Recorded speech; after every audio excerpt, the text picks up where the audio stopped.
Hi everyone, this is Roxy and welcome back to my channel. In the last episode, I've shared how I started my entrepreneur journey, why I chose to become an online jewelry retailer, and how I've gone through the experimental phase. Today, I'm going to focus on two essential parts, brand and production. Fashion purchases are often emotional, and an emerging brand can win customer by connecting on a personal level. For example, 1928 jewelry created unique jewelry in vintage styles like Victorian, Art Deco, antique and Edwardian, from cross earrings and cameo necklaces to stretch bracelets and antique style pins and brooches. Vintage style is its brand story. For me, I've been long attracted by pearl jewelries. I remember that from when I grew up, my mom, a college professor, would always go to her classic pearl necklace for all occasions, outside or inside the classroom. She always appeared to be very classy and elegant.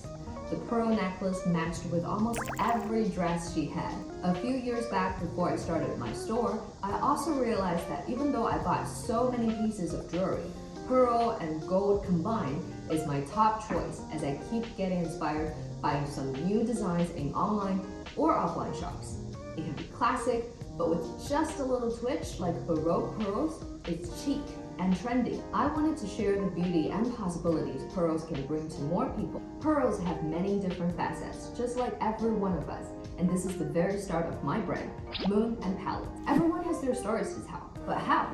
If you don't come up with your brand story or have a business plan yet, I recommend you to write it down your thoughts while thinking. It's really helpful. To tell a compelling brand story is not that difficult. 1. Look back on your life and find a moment you experienced or you learned from somewhere else which touched you the most. And 2. Find your target groups of audience and narrow the story with their expertise. Number 3. Commercialize your idea, or we should say, turn your story into a selling point. The more unique your story is, the more competitive your brand will be. Brand stories are not the only thing to connect you with your customers. Your products should be eye-catching as well, because that's usually what your customers see first before they learn about your brand story. So in this step, I had tried the most common but the most laborious way. I reached out to some designers, I bought their drawings and sketches, I asked the factory to produce, and I store the products in a warehouse, and I advertised the pieces myself online. However, it saw very few sales. I had invested so much into it before that I could learn it wouldn't sell. I wasted money, and more importantly, I wasted time. Time is money in the internet era. Therefore, I realized good suppliers are quite essential, and product testing without too much upfront investment is what I need. So now that I'm starting my Shopify store, I tried several online resources that could help me find the best way to do it, such as Overload, AliExpress, Alibaba.com, and more. And now I want to show you how I source on Alibaba.com, which is quite useful for me, really. I can browse all the jewelry stores and products and check with the vendors directly. So let's go to Alibaba.com, type in jewelry accessories. Check verified suppliers and spend some time to dig.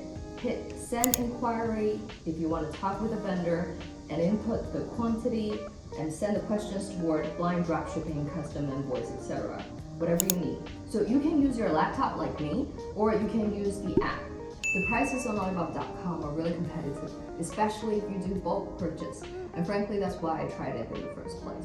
But I have to say, some of its interfaces are not very intuitive and are not designed at its best. So if you have other options to recommend, don't forget to leave a comment below to help me and other entrepreneurs out. When you solve sourcing problems, we're on to the next part, gaining customers. I would say social media is your #1 choice to reach them. Instagram, Facebook, or you can start your brand's YouTube channel and upload your production process so your audience would know how their products are being made.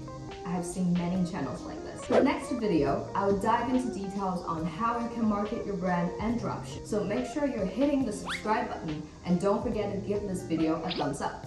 Thank you guys so much for watching, and I'll see you in the next one. Bye!